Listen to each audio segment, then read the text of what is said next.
Assalamualaikum warahmatullahi wabarakatuh. Saya Rifqatul Haliyah, mahasiswi STIAS Hasal Jailani semester 1 dengan NIM 22501035 akan menjelaskan sedikit mengenai materi dari mata kuliah pengantar ekonomi mikro syariah, yaitu dengan judul ketidaksempurnaan pasar dan intervensi pemerintah. Nah, jadi ada berbagai macam hal yang bisa menyebabkan ketidaksempurnaan pasar. Yang pertama dari distorsi penawaran. Awal terjadinya kegagalan pasar itu bisa disebabkan oleh adanya produsen yang memiliki tipe rasional economic man, di mana mereka hanya memikirkan untuk mendapatkan keuntungan semaksimal mungkin, yang nantinya hal ini akan berpengaruh pada sisi penawaran. Nah, salah satunya adalah ihtikor. Ihtikor adalah praktek menahan atau menimbun barang untuk menaikkan harga jualnya dengan tujuan untuk mendapatkan keuntungan yang lebih tinggi. Hal ini biasanya disebut dengan istilah monopoli rent. Rasulullah melarang praktek ini karena akan menimbulkan kegagalan pasar. Seperti sabdanya yang mengatakan bahwa tidaklah seseorang yang melakukan ihtikor kecuali ia berdosa. Yang kedua adalah rekayasa permintaan. Nah, selain produsen yang memiliki sifat rasional economic man, konsumen yang memiliki sifat tersebut juga dapat mengakibatkan kegagalan pasar. Contohnya seperti pembeli yang seolah-olah menjadi pembeli tunggal. Contohnya seperti konsumen yang bertindak sebagai pembeli tunggal atas komoditas yang ditawarkan oleh banyak penjual, yang mengakibatkannya itu bertindak sebagai penentu harga barang tersebut. Misalnya nih, ketika ada perusahaan gula yang membeli tebu pada petani rakyat, kemudian mereka itu menganggap bahwa merekalah pembeli tunggal, sehingga mereka yang asal menentukan harga tebu tersebut. Nah, selanjutnya adalah tadlis atau penipuan. Jadi, kondisi ideal pasar adalah antara penjual dan pembeli itu saling mengetahui tentang informasi mengenai apa yang diperjualbelikan. Nah, tadlis ini adalah kondisi ketika salah satu dari penjual atau pembeli itu tidak mengetahui informasi, sehingga ada yang merasa dicurangi atau dirugikan. Nah, tadlis itu terbagi menjadi 4. Ada tadlis kuantitas, ada tadlis kualitas, ada tadlis harga, dan tadlis waktu penyerahan. Nah, tadlis kuantitas itu tadlis atau penipuan yang berupa kuantitas. Contohnya seperti menjual barang dengan kuantitas sedikit namun harganya itu dengan kuantitas yang banyak.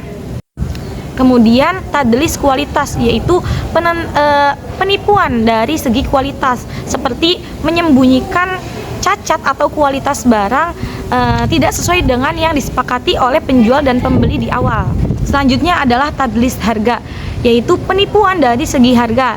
Contohnya seperti menjual barang dengan harga yang lebih tinggi atau lebih rendah dari harga pasar karena ketidaktahuan, baik ketidaktahuan dari sisi penjual maupun dari pembeli. Kemudian yang terakhir adalah tadlis waktu penyerahan, yaitu penipuan dari segi waktu penyerahannya. Misalkan penjual ingin mengatakan bahwa ia akan menyerahkan barangnya besok, padahal ia yakin, ia tahu bahwa mereka tidak bisa menyerahkannya di hari besok. Maka di situ terjadilah penipuan dalam segi waktu penyerahan. Kegagalan pasar selanjutnya disebabkan oleh tagrir. Tagrir berasal dari bahasa Arab ghoror, yang artinya adalah ketidakpastian. Nah, tagrir ini hampir sama dengan tadlis, yakni terjadi asymmetric information, atau ada yang tidak tahu dengan informasi mengenai barang yang diperjualbelikan. Namun bedanya adalah ketika tadlis itu dialami oleh salah satu pihak, sedangkan tagrir dialami oleh kedua belah pihak. Nah, tagrir juga sama seperti tadlis. Ada tagrir kuantitas, ada tagrir kualitas, tagrir harga, dan tagrir waktu penyerahan. Penjelasannya pun hampir sama dengan yang tadlis. Nah, untuk mengatasi kegagalan-kegagalan pasar itu perlu adanya keterbukaan informasi. Karena keterbukaan informasi ini sangat diperlukan untuk menjamin mekanisme pasar yang adil. Nah, hal ini akan menjadikan transaksi itu sama-sama ridho dan sama-sama adil. Selain itu, ekonomi Islam juga melarang adanya praktik-praktik yang dapat mempengaruhi mekanisme pasar seperti talaqi ruhban, bai najashi, ghoban fahishi, dan lain sebagainya. Nah, selain itu, intervensi pemerintah juga sangat berpengaruh atau penting dalam mengatasi kegagalan pasar ini, di mana intervensi pemerintah merupakan campur tangan pemerintah atau pihak yang berwenang dalam mekanisme pasar untuk mengubah atau mempengaruhi hasil pasar. Mungkin hanya itu yang dapat saya sampaikan mengenai materi tentang ketidaksempurnaan pasar dan intervensi pemerintah. Selanjutnya saya akan membahas mengenai upaya menuju tipologi maslahah oriented economic man, di mana maslahah oriented economic man merupakan bentuk paling ideal perilaku ekonomi dalam ekonomi mikro Islam. Nah, jadi perekonomian itu akan beroperasi secara ideal ketika yang mendominasi sisi permintaan dan penawarannya adalah maslahah oriented economic man, yaitu perilaku ekonomi yang tidak hanya mementingkan keuntungan tetapi juga memikirkan maslahah untuk bersama.